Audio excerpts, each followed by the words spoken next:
सबसे पहले मैं अपना आभार प्रकट करना चाहता हूं कि इतना भव्य स्वागत आपने किया मेरा, और जितने भी यहाँ पर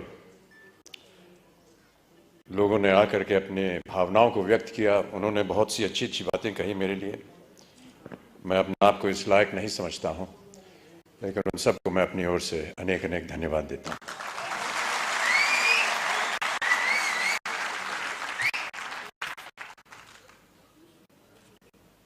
यहाँ पर जब मैं आया तो कार्यक्रम के आरंभ में आपने फूलों से मेरा स्वागत किया,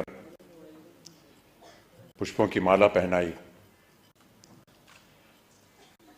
और मैं ऐसा मानता हूं कि ये जो पुष्पों की माला आपने मेरे गले में डाली, उसे मैं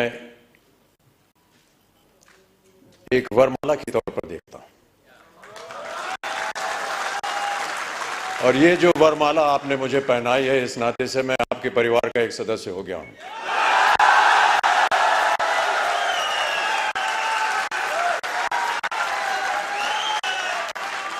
आरसीएम के परिवार अब मेरा परिवार भी है। और जितने भी वादे जिन लोगों को आज यहाँ पुरस्कृत किया गया, और जितने भी यहाँ पर सज्जन पुरुष आए हैं, जितनी भी मेहनत आप कर रहे हैं, मैं ये वादा करता हूं कि उतनी ही मेहनत मैं भी करूंगा,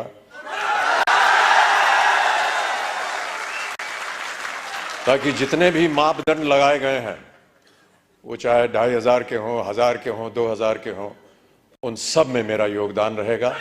और जब जब आप लोग चाहेंगे कि मैं उपस्थित हूं आपके सामने, मैं अवश्य यहां पर हाजिर हूं।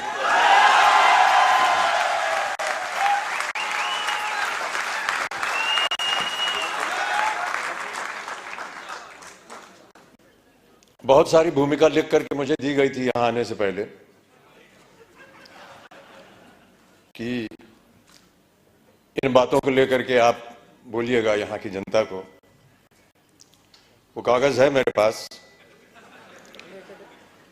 लेकिन मुझे लगता है कि वो कागज मनोज जी के लिए बनाया गया था, वहां से गायब करके मेरे पास आ गया। फिर भी मैं ऐसा मानता हूं कि उसकी आवश्यकता नहीं पड़ेगी। मुझसे कहा गया था कि जितने भी यहाँ पर लोग हैं, उन सबको प्रोत्साहित करने के लिए कुछ शब्द आप बोल दीजिए। मेरा ऐसा मानना है कि किन शब्दों में आपको प्रोत्साहित करूं? सर, आप एक बार जय आरसीएम बोल दीजिए। जय आरसीएम।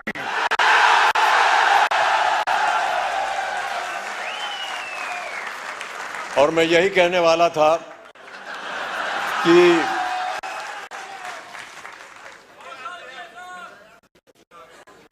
जो आपको प्रोत्साहित करने वाले हैं, वो आपके सामने यहां मौजूद हैं, त्रिलोकचंद जी। ये जीते जागते उदाहरण है इस कंपनी के, और जितने भी लोग इसके साथ संलग्न हैं। कितनी अच्छी अच्छी बातें बताई उन्होंने, संघर्ष की बात की, एक विजन की बात की। बहुत कम लोग ऐसे होते हैं विश्व में जो दूरदर्शी होते हैं, और मेरी नजर में जो लोग दूरदर्शी होते हैं, उनका सम्मान नहीं करना चाहिए, उन्हें ईश्वर जैसा मानना चाहिए। हम और आप तो शायद नहीं देख पाएंगे कि कल क्या होगा, लेकिन इनकी नजर में होता है, और वो देख पाते हैं कि आगे आने वाले दिन कैसे होने वाले हैं। तो इनको एक ईश्वर का दर्जा दिया जाता है। मैं ऐसा मानता हूं कि आप लोगों को एक ईश्वर की तरह त्रिलोकचंद जी आपके सामने मिले।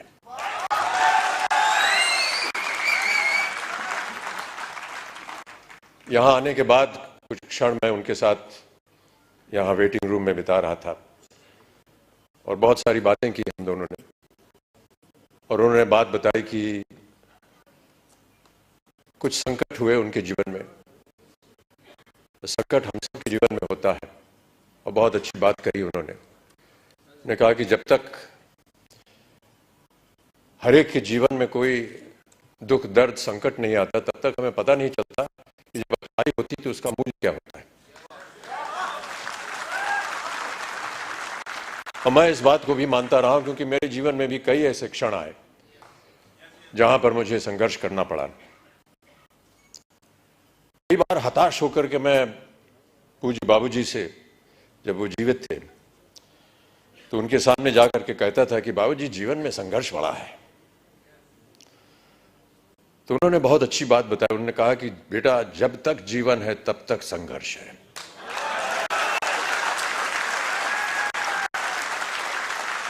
और आप भी मान लीजिए कि आपके जीवन में प्रतिदिन प्रति क्षण ये संघर्ष रहेगा और आप लोगों को वादा करना पड़ेगा कि ये संघर्ष में आप लगे हैं, आगे भी आगे आप संघर्ष करते जाएंगे ताकि जो भी कार्य आप उठाएं उसमें वो संघर्ष जो है वो नजर आए। जिस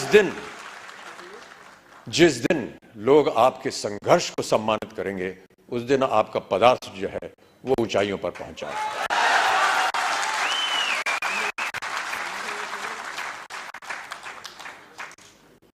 माता पिता का सम्मान करना हमारी संस्कृति रही है भारत में और हम सब हमेशा उनकी बातों को याद रखते हैं।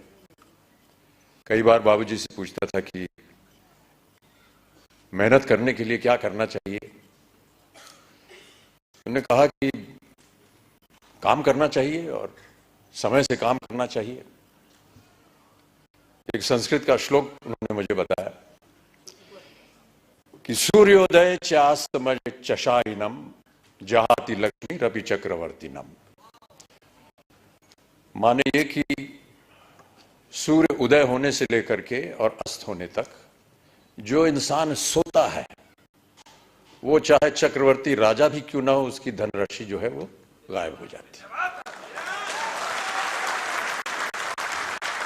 तो सूर्य उदय होने से पहले आपको उठना पड़ेगा और न्यूट्री चार्ज को आगे बढ़ाना पड़ेगा।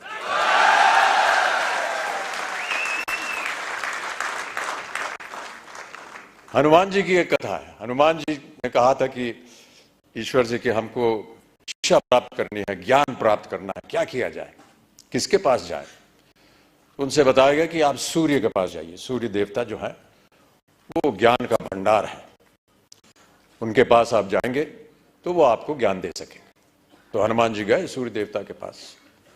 तो सूर्य देवता ने कहा भैया मैं तो चलायमान हूं, चलता रहता हूं, कैसे तुमको शिक्षा दूंगा मैं। तो हनुमान जी ने कहा कि आप ज्ञान मुझे देते जाइए और चलते रहिए, मैं आपके सामने उल्टा होकर के चलूंगा।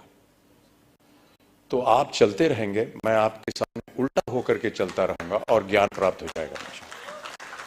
कहने का तात्पर्य यह है कि सूर्य के आगे आपको चलना पड़ेगा, तभी जाकर के आपको ज्ञान प्राप्त होगा, तभी आपका संघर्ष जो है वो सफल होगा। प्रोत्साहित करने के लिए एक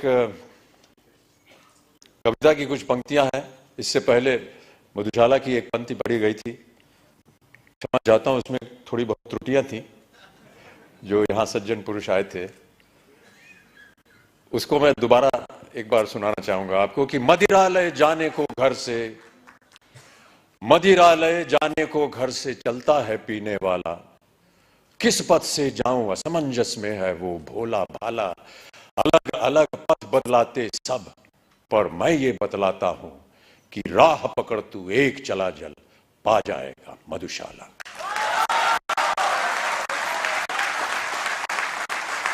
एक और बहुत सुंदर कविता है, उसके कुछ क्षण पढ़ देता हूं आपके लिए। यह है लहरों से डरकर नौका पार नहीं होती और कोशिश करने वालों की कभी हार नहीं होती। नन्ही चींटी जब दाना लेकर चलती है, चढ़ती दीवारों पर 100 बार फिसलती है। मन का विश्वास रगों में साहस भरता है, चढ़कर गिरना गिरकर चढ़ना न अखरता है। आखिर उसकी मेहनत बेकार नहीं होती, कोशिश करने वालों की कभी हार नहीं होती। तो आपकी कोशिशें हमेशा बनी रहें। आपका सहयोग रहा है। जिनको भी आज पुरस्कार दिया गया है उनको मैं अपनी ओर से एक खास बधाई देता हूं और उम्मीद करता हूं कि इसी तरह हर कार्यक्रम में आपके साथ जब मैं आऊं तो और भी लोग पुरस्कार प्राप्त करने के लायक हों और मैं उनके साथ उन्हें पुरस्कार दे सकूं, उन्हें प्रोत्साहित कर सकूं। अंत में जाने से पहले बाबूजी की एक और कविता की कुछ पंक्तियां आपको सुनाना चाहूंगा। इस कविता का शीर्षक है अग्निपथ।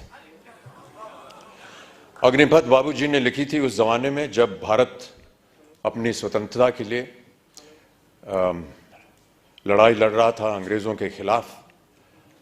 तो भारत की जनता को प्रोत्साहित करने के लिए उन्होंने ये कविता लिखी थी। लेकिन मेरा ऐसा मानना है कि ये एक ऐसी कविता है जो हर क्षण, हर वर्ष, हर युग में उसका एक ही मायने निकलता है, प्रोत्साहित करती है जनता को। तो आपको भी मैं प्रोत्साहित करने के तौर पर अग्निपथ की कुछ पंक्तियां सुना देता हूं कि अग्निपथ अग्निपथ अग्निपथ, वृक्ष हो भले खड़े, हो बड़े हो घने, एक पत्र छाह भी मांग मत मांग मत मांग मत। अग्निपथ अग्निपथ अग्निपथ, तू न रुकेगा कभी, तू न मुड़ेगा कभी, तू न झुकेगा कभी, कर शपथ कर शपथ कर शपथ। अग्निपथ अग्निपथ अग्निपथ, ये महामनुष्य है, चल रहा मनुष्य है, अश्रु श्वेद रक्त से लथपथ लथपथ लथपथ। अग्निपथ अग्निपथ अग्निपथ। मैं आशा करता हूं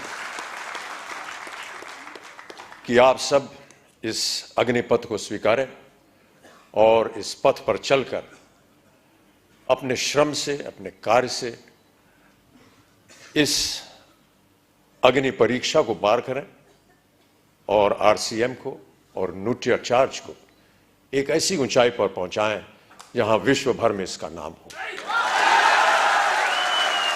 बहुत सारे पुरस्कार इसको पहले भी मिल चुके हैं, लेकिन पुरस्कारों से ज्यादा हमें मेहनत करनी होगी।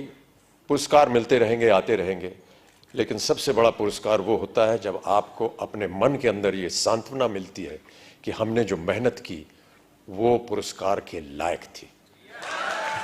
बहुत बहुत धन्यवाद। और जैसा कि मैंने कहा, अब मैं आपके परिवार का एक सदस्य हो गया हूं। कभी भी आप हमको बुलाएंगे तो मैं आपके सामने हाजिर होऊंगा और आपके साथ मिल करके न्यूट्रिचार्ज को आगे बढ़ाएंगे, आरसीएम को आगे बढ़ाएंगे। बहुत बहुत धन्यवाद।